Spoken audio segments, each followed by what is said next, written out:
Hi guys, welcome back to my YouTube channel. Make sure to like and subscribe to the channel for Reddit cheating stories like these.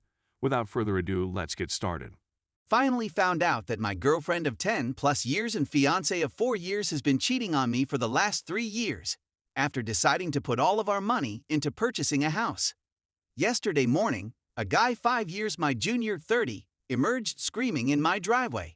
I step outside to find my fiancé, and this guy who claims to be surprised that the lady he's been seeing for 3 years has a home, a dog, and a boyfriend. While I was outside with the two of them, he went after talking his bit. I've been with my partner for 10 years. We've been through ups and downs, and we got engaged while I was away at graduate school. When I returned to live with her, I noticed a difference.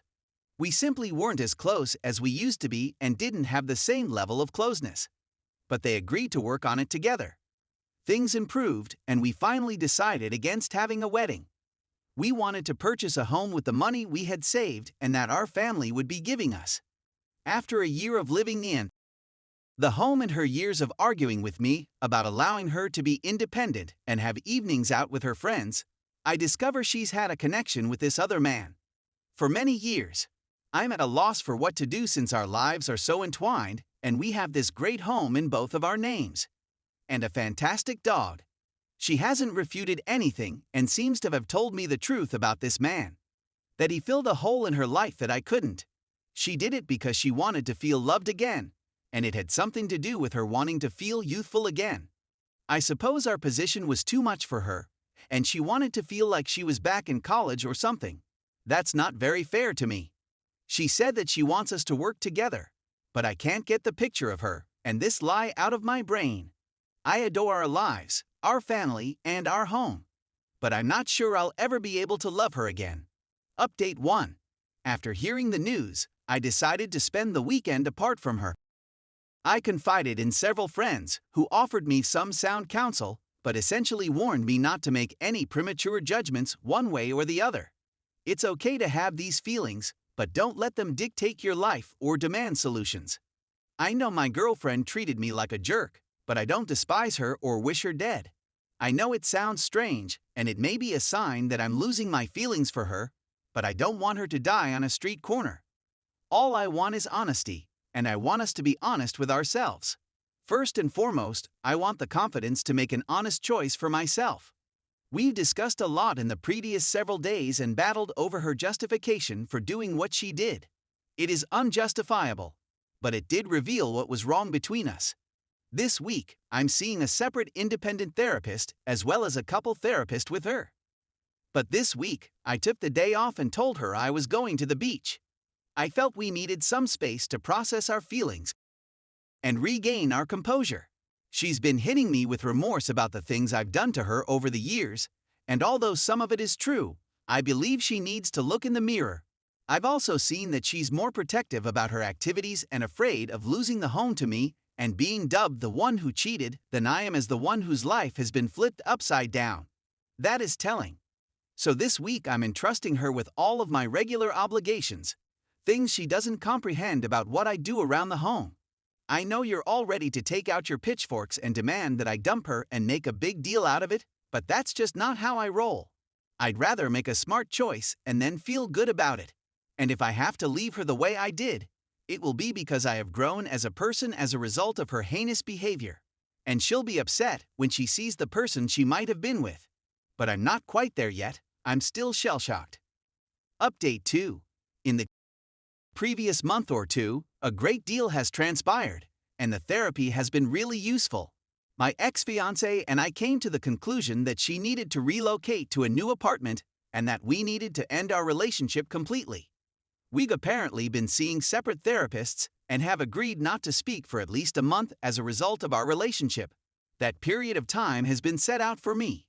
I've realized that having constant contact with her and reliving past events and disagreements with her does not help at all and really makes me feel worse, so I'm avoiding it until I feel better about everything. If I ever have the opportunity.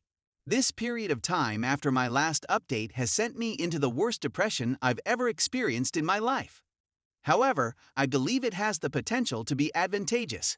In addition to exercising and going on dates, I've been growing more aware of who I am and what I want/need in life as well as in a partner. In a long-term relationship that matures slowly, and when you come from a family with a history of infidelity, you tend to accept it as normal.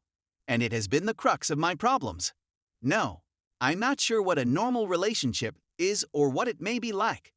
So talking to others who have no prior experience with anything like this and have no understanding of our situation has been useful because it has let me see how twisted our lives were and how screwed up what she did was as a result of her actions.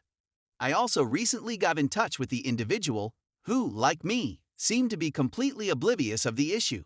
He hasn't gotten back to me yet. I wanted some clarity on a few of items, as well as confirmation that she had seen him since D-Day. So I contacted her directly.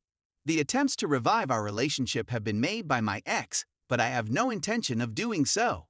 What will happen over the following several months is that I will buy her out of our house and gradually relocate her somewhere with me. Following the signing of the documents and the continuation of my life, I'll most likely provide another final update on this. But I wanted to express my gratitude to everyone who has shown support for me on this site or in private messages. Without going through it, there is no way to properly prepare for or comprehend it, and I'm still going through it at the present time. I get recurring nightmares and feel quite exhausted and gloomy at times. Nonetheless, it is conceivable to feel hopeful, if not downright pleased about the future, and I am seeing indicators of this right now. I want to advise anybody else who is going through a similar scenario to do all in their power to get away from it as soon as possible. Keep your distance from the individual who had the affair, since they are toxic and will make you feel miserable. But keep in mind that you are not the one who is suffering. Make a commitment to yourself to engage in activities such as going out with friends or taking a trip to keep your mind busy. Broken Open by Elizabeth Lesser, which was recommended to me by my therapist, was a book that I found to be quite beneficial to my recovery. Story 2. In March, my wife cheated on me, and it still hurts every day. We started having issues around the beginning of January. She felt she needed some space to find out who she was, so she relocated in February. She was dismissed from her job only a few days before she moved out, and I spent every spare moment from then until D-Day doing all I could to put her at ease. A lot of our troubles are things that she started thinking in her own thoughts. She persuaded herself that I didn't help around the home and didn't pay expenses. I always divided the costs 50/50 or attempted to shoulder the most of the burden myself. Because she was the woman I wanted to spend the rest of my life with, I treated her as if she were the woman I wanted to spend the rest of my life with. I did all in my power to propel her ahead, to hoist her up, and to begin providing her with the life she desired. When she moved out, she started sending me contradictory signals. She wanted to work on things but didn't always act like it. 2 days before D-Day, she started talking about moving back in with him in a month or two. I was at work on D-Day, having just finished my first task of the day. I opened my phone and saw that I got a Snapchat and a text from her that said, "And ignore that." When I opened Snapchat, there was a photo of a random man putting his trousers back on with the message, "Girl, when I say he's hung, he's hung. We've been over. We both know that," she said in her following text. I've been hurt and perplexed ever since.